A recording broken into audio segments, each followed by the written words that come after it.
চোখের গুনাহ করলে আল্লাহ রাব্বুল আলামিন বান্দাকে দুনিয়াতে 5টা আযাব দেয়, যে আযাবগুলো বান্দা ফেস করে এবং এই আযাবগুলোর কারণে তার পুরো জীবনটা ধ্বংসের দ্বার প্রান্তে পৌঁছে যায়। এবং চোখের গুনাহটা হচ্ছে এমন একটা মারাত্মক বড় গুনাহ বর্তমানে জেনারেশনের কাছে। চোখের গুনাহ করি না আমরা এমন যুবক, এমন মানুষ, এমন নারী পাওয়া বড্ড মুশকিল। কারণ এখন সোশ্যাল মিডিয়ার যুগ, বাহিরে নগ্নতার সময় চলছে। ফেসবুকে ঢুকলে নগ্নতা, বাহিরে গেলেও নগ্নতা। যেখানে আপনি যাবেন দেখবেন অশ্লীলতার একটা সয়লাভ ঘটে গিয়েছে।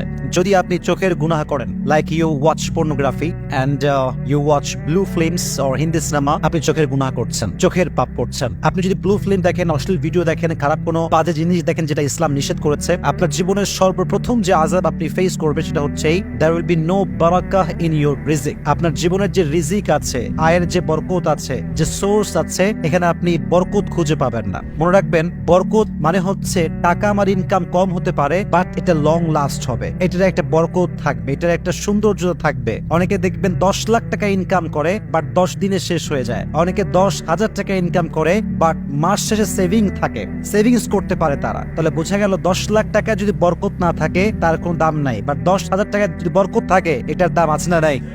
বরকত এটা হচ্ছে it's like a blessing in your life. আমাদের জীবনে বরকতটা হচ্ছে একটা নিয়ামত। আর হাদিসে এসেছে ইযা কুনতা ফি নিয়ামাতিন, যখন তুমি কোনো নিয়ামতে আছো, আল্লাহ তোমায় কোনো নিয়ামত দিয়েছে, এটার কদর তুমি করতে শেখো। যদি তুমি গুনাহ করতে থাকো, মাথায় রেখো ফাইন্না যুনুব তাজিলুন নিয়াম, তোমার জীবনের গুনাহ, অন্যায় তোমাকে সমস্ত নিয়ামত থেকে দূরে সরিয়ে দিবে। তাহলে চোখের গুনাহ হচ্ছে একটা অন্যায়, আর রিজিক হচ্ছে একটা নিয়ামত। যে অন্যায় করে, গুনাহ করে, তার নিয়ামত আল্লাহ তাআলা ছিনিয়ে নেয়, কেড়ে নেয়। 2 নাম্বার, কোন বান্দা যদি চোখের অন্যায় করে, তার 2 নাম্বার আযাব হচ্ছে তার জীবনে ভালো কাজে কোনো বরকত থাকবে না, ভালো কাজে কোনো মন থাকবে না, কোনো ইন্টারেস্ট থাকবে না। কাজ করবে ভালো, বাট কোনো ইন্টারেস্ট থাকবে না। এটা একটু ভালো করে বোঝাবার ট্রাই করি। ইন্টারেস্ট বলতে শান্তি, ভালো কাজের একটা মানসিক শান্তি আছে না নাই? আচ্ছা, মনে করেন আপনার বয়স যখন মাত্র 7-8, তখন দেখবেন, খেয়াল করবেন যে বাচ্চারা খুব দৌড়ে দৌড়ে মক্তবে যায়, সিবারা পড়তে চায়, আলিফ বাতা খুব শখ করে পড়ে, সূরা মুখস্থ করলে সবাইকে শোনায় বেড়ায়। কারণ তার জীবনে কোনো গুনাহ আজ পর্যন্ত সে করে নাই, তাই তার ভালো কাজে একটা মনোযোগ আছে। এই যে ছোট্ট বাচ্চারা হাফেজ হয়ে যায় অল্প বয়সে, কেন? তাদের ভেতরে একটা কাজের শান্তি আছে, আল্লাহ নিয়ামতটা দিয়েছে। কেন? সে এখনো চোখের গুনাহ বোঝে না, হাতের গুনাহ বোঝে না, কোনো গুনাহ সে বোঝে না, তাই তার ভালো কাজে একটা বরকত আছে না নাই?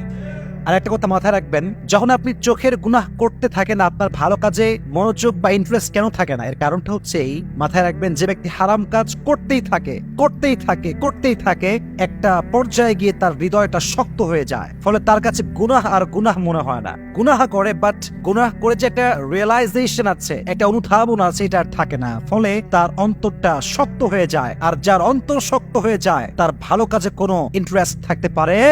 তাহলে বোঝা গেল, আপনি যদি চোখের গুনাহ করতেই থাকেন, আপনার যে ভালো কাজে একটা আগ্রহ, এটা কমে যাবে। যদি আপনি চোখের গুনাহ করতেই থাকেন, যদি এরকম চলতেই থাকে, চোখের গুনাহ হতেই থাকে, গ্রাজুয়ালি আপনার যে মেমোরি লেভেল, আপনার যে স্মরণ শক্তি, এটা আপনার স্মরণ শক্তিকে কমায় দিবে। আপনার স্মরণ শক্তি যদি আগে ছিল 100%, এটা লো হতে হতে 10%-এও আসতে পারে। এবং হাদিসও তাই বলে, যখন কোনো মানুষ চোখ দিয়ে গুনাহ করে, চোখ দিয়ে বাজে অশ্লীল ভিডিও বা বাজে জিনিস দেখে, যেটা ইসলাম পরিপূর্ণ নিষেধ করেছে, আল্লাহ রাব্বুল আলামিন তার ব্রেনের যে অ্যাক্টিভিটি লেভেল, এটাকে লো করে দেয়। আপনি দেখবেন একজন বাচ্চা যার বয়স 8 থেকে 9, অনেক ইতিহাস আছে এরকম, কোন বাচ্চা 30 দিনে হাফেজ হয়ে গেছে, কোন বাচ্চা 15 দিনে হাফেজ হয়ে গেছে, কোন বাচ্চা 1 মাসে হাফেজ হয়ে গেছে, কোন বাচ্চা 1.5 মাসে হাফেজ হয়ে গিয়েছে। এরকম নিউজ বাংলাদেশ সহ গোটা বিশ্বে আছে না নাই?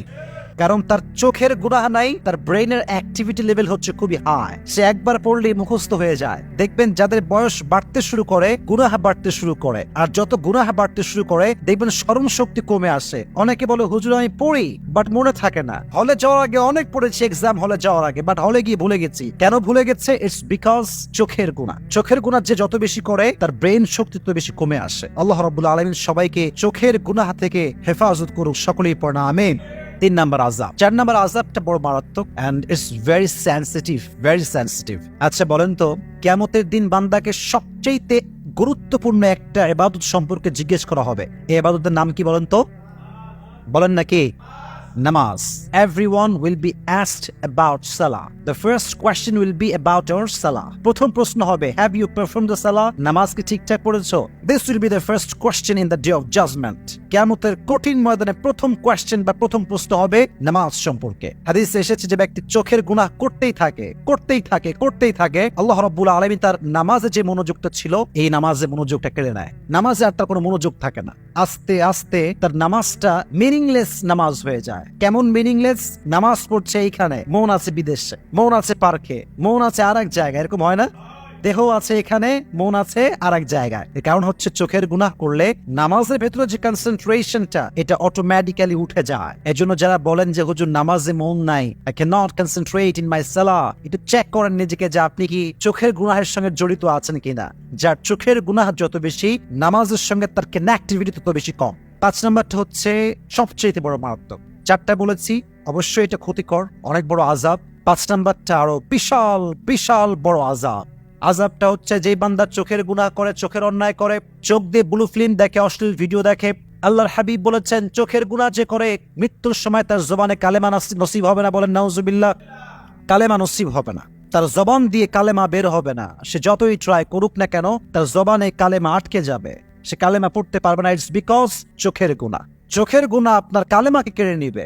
আপনার মৃত্যুর সময় ইমানি হালাতকে কেড়ে নেওয়ার শক্তি এই চোখের গুনার ভেতরে আছে। খবরদার, খুবই স্বাভাবিক এবং খুবই এ বিষয়ে আমাদেরকে মাথায় রাখতে হবে যে মৃত্যুর সময় যদি জবানে কালেমা নসিব না হয়, এটাকে আমরা স্বাভাবিক ভাববো এই হিসেবে যে সে চোখের গুনাহ করেছে, তাই তার এই আযাবটা আল্লাহ রাব্বুল আলামিন তাকে দিয়েছে। এজন্য প্রিয় ভাইরা, যতই অন্যায় আমরা করি না কেন, তওবা তো অবশ্যই করব এবং ট্রাই করব যেন চোখের গুনাহ থেকে বাঁচা যায়। পাশাপাশি এটা থেকে বাঁচার জন্য কিছু টিপস আমি আপনাদেরকে দিব। যদি আপনার ফেসবুকে কানেক্টিভিটি খুব বেশি থাকে, চেষ্টা করবেন যত বাজে অ্যাড আছে এগুলোকে বন্ধ করা যায় কেমন করে, 1 নাম্বার। 2 নাম্বার হচ্ছে কোনো সিনেমার কোনো পেজ বা সং এর কোনো পেজ বা অশ্লীল ভিডিও আপ দেয় এরকম কোনো পেজে লাইক দেওয়া যাবে না, কমেন্ট করা যাবে না, ফলো করাও। যত বেশি পারেন ভালো ভালো পেজে লাইক দিবেন, কমেন্ট করবেন, ফলো দিয়ে রাখবেন। এতে করে আপনার সামনে বারবার ভালো ভালো ভিডিও শো করবে এবং আপনি নিজের নফসকে কন্ট্রোল করতে পারবেন। আর সবচেয়ে বড় মারাত্মক বিষয়টা হচ্ছে যখন আপনি একটা চ্যানেল সাবস্ক্রাইব করছেন যেটাতে সবসময় নগণ্য ভিডিও আপলোড হয়, ওটার নোটিফিকেশন যখন আপনার কাছে আসবে, অ্যাজ এ মুসলিম অথবা as a normal man, you will not able to control your self from this video. কারণ হচ্ছে মানুষ তো মানুষ মাত্রই ভুল। যখন নোটিফিকেশন চলে আসবে আপনার মন চাইবে একটু দেখি, তো এই ভিডিও থেকে আপনি নিজেকে বাঁচাতে পারবেন না। এজন্য ট্রাই করবেন সমস্ত বাজে চ্যানেল, বাজে পেজ এগুলোর থেকে নিজেকে দূরে রাখবেন। পারলে ব্লক করে দিবেন একদম সোজা। দেখবেন যে আস্তে আস্তে আস্তে আস্তে আপনার চোখের গুনাহের সংখ্যাটা কমে আসবে। আর যত এটা কমবে আপনি রিজিকে বরকত পাবেন, নামাজে মনোযোগ পাবেন, আপনার জীবনে আল্লাহ ব্লেসিং দিবে। পাশাপাশি মৃত্যুর সময় আপনার জবানে কালেমা নসিব হবে এবং পাশাপাশি আপনার প্রত্যেকটা ভালো কাজের মধ্যে আপনার মনোযোগ বাড়ায় দিবে একজন। আওয়াজ দিয়ে বলেন তিনি কে? তাহলে আমরা 5টা আযাব জেনেছি, আমরা রিপিট করছি, দেন আমরা শেষ করব। 1, যে ব্যক্তি চোখের গুনাহ করবে তার জীবনে there will be no Baraka in his রিজিক, তার রিজিকে কোনো বরকত থাকবে না। 1 নাম্বার বলেন, রিজিকে কোনো বরকত থাকবে না, নাম্বার 1। নাম্বার 2, যে আযাবটা তার হবে সেটা হচ্ছে ভালো কাজে তার কোনো ইন্টারেস্ট থাকবে না। এর কারণ হচ্ছে তার অন্তরটা আস্তে আস্তে শক্ত হয়ে যায়, ফলে তার ভালো কাজে কোনো আগ্রহ আর থাকে না। 3 নাম্বার হচ্ছে তার স্মরণ শক্তি কমে আসে, দিন দিন তার স্মরণ শক্তি যা ছিল এটা পার্সেন্টেজ কমে যায়। 4 নাম্বারটা হচ্ছে তার ইবাদত, সবচেয়ে গুরুত্বপূর্ণ ইবাদত নামাজ তার কোনো মনোযোগ থাকে না। এবং সর্বশেষ হচ্ছে যে চোখের পাপ করতে থাকে, অন্যায় করতে থাকে, আল্লাহ রাব্বুল আলামিন তার জবান থেকে মৃত্যুর সময় কালেমাকে কেড়ে নেয়। আল্লাহ রাব্বুল আলামিন সবাইকে এই চোখের গুনাহ থেকে হেফাজত করুক, সকলেই পড়ে আমিন।